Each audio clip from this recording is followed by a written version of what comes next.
بسم اللہ الرحمن الرحیم۔ السلام علیکم۔ جیسا کہ آپ کو پتہ ہے کہ ہم محرم الحرام میں امام پاک کی زندگی سے سبق سیکھ رہے ہیں۔ ہم یہ سمجھنا چاہ رہے ہیں کہ امام پاک ہمیں کس راہ کی طرف گامزن کرنا چاہتے ہیں۔ امام حسین علیہ السلام صبر کا ایک سمبل ہیں پوری دنیا میں، جب سے انسانیت وجود میں آئی اور جب تک قیامت آئے گی، امام پاک جیسی مثال آپ کو تاریخ میں نہ ملی ہے نہ ملے گی۔ امام پاک فرماتے ہیں سب سے بہترین انسان وہ ہے جو لوگوں کے لیے فائدہ مند ہو اور معاف کرنا جانتا ہو۔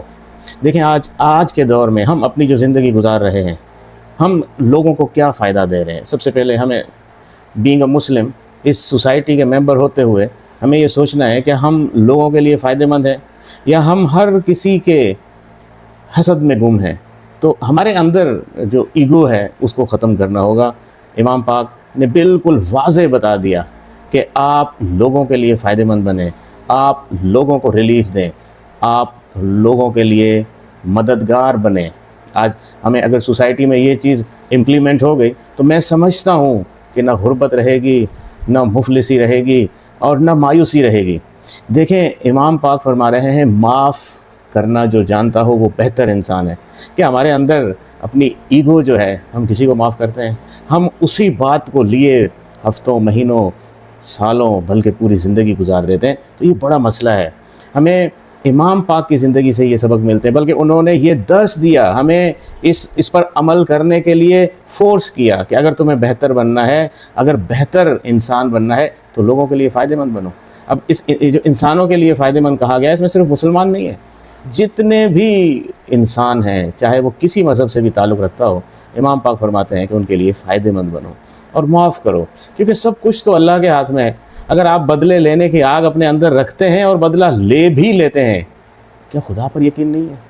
کیا اس پروردگار عالم جو صبح شام آپ کے ساتھ ہے، رزق دے رہا ہے آپ کو، ہر لمحے آپ کے شہرت کے قریب ہے، وہ نہیں جانتا؟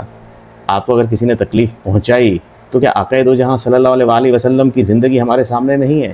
تو بہتر بننے کے لیے آپ کا اپنا ایگو ختم کرنا ہوگا، آپ کو معاف کرنا ہوگا، لوگوں سے رنجشیں ختم کر دیں۔ اس مہینے میں، یہ وہ مہینہ ہے جس میں دل دکھے ہوئے ہیں۔ سال کے آغاز میں ہمارے اندر ایک غم کی سی کیفیت ہے۔ ویسے بھی اگر میں اس کو پڑھتا رہتا ہوں اور اگر قرآن پاک کو آپ پڑھیں تو دنیا میں تو غم ہی ہے۔ دنیا میں کون سی خوشی ہے؟ بتائیں کہ خوشی اگر آپ کو ملی ہے کتنی دیر کے لیے ملی ہے؟ کیا وہ پرماننٹ ملی ہے؟ وہ تو ایک تھوڑے عرصے کے لیے ہے۔ یہ غم ہے جو پرماننٹ ہے۔ تو کیوں نہ ہم غم مصطفیٰ میں زندگی گزاریں؟ کیوں نہ ہم غم امام حسین میں زندگی گزاریں؟ بس جب آپ اس راستے پر چلنا شروع کریں گے تو یقینی طور پہ آپ کو جو ہے دنیا کی کسی قسم کا بھی طمع، آپ کو دنیا کا حسد اور لالچ اور بدلہ لینے کی آگ یہ ختم ہو جائے گی۔ اصل ہمارا مشن ہی یہی ہونا چاہیے۔ آج کیا ہے؟ آج دیکھیں دیکھا دیکھی لگی ہوئی ہے، انا پرستی لگی ہوئی ہے، وہ بڑا ہے میں اس سے بڑا ہوں، یہ لوگ چھوٹے ہیں ان کی کیا قدر ہے۔ تو میں سمجھتا ہوں بھائیوں کہ ہمیں امام حسین علیہ السلام سے، ان کی تکالیف سے اور ان کے صبر سے، ان کی استقامت سے کچھ سیکھنا چاہیے۔ اگر ہم ان چیزوں کو اپنی زندگی میں امپلیمنٹ کریں گے تو میں سمجھتا ہوں کہ ہمیں جو ہمارا اصل ٹارگیٹ ہے فکر آخرت، اور ہمیں جو اس دنیا سے چلے جانا ہے، اس میں ہمیں فائدہ ہوگا۔ ہمیں پتہ نہیں، ایک پل کا پتہ نہیں کہ اگلا لمحہ جو ہے ہمارا اگلی دنیا میں ہو، تو پھر اسی طریقے سے زندگی گزاری جائے۔ کسی نے کسی اللہ والے سے پوچھا کہ میری ایک خواہش ہے، تو بزرگ نے پوچھا کہ آپ کی کیا خواہش ہے؟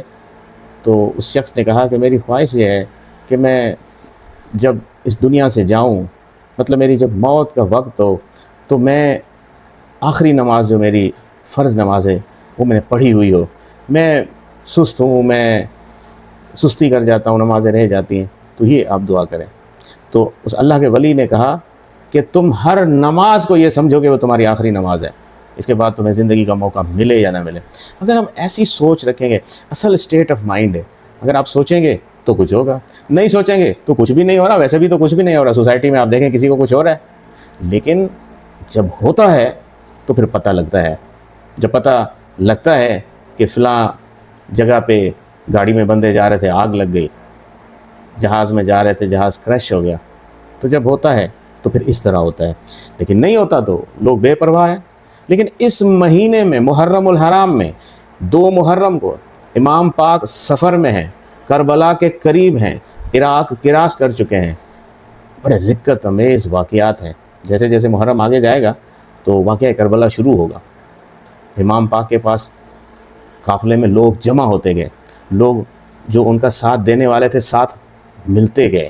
امام پاک نے یہی فرمایا کہ کوئی زبردستی نہیں, اپنی مرضی سے جو آنا چاہے آئے, ورنہ میں ایک ہی کافی ہوں. ان کے ساتھ باقی سب اہل بیت تھے, لیکن انہوں نے اپنے حق سچ کی بات سے ہٹے نہیں, اپنے مشن سے ہٹے نہیں, صبر کا دامن نہیں چھوڑا. تو امام پاک کے آج کے اس قول کے مطابق کہ سب سے بہترین انسان وہ ہے جو دوسروں کے لیے فائدہ مند ہو اور معاف کرنا جانتا ہو. اگر ہم اس بات پہ عمل کر لیں تو میں سمجھتا ہوں کہ زندگی کے سارے غم دور ہو جائیں گے.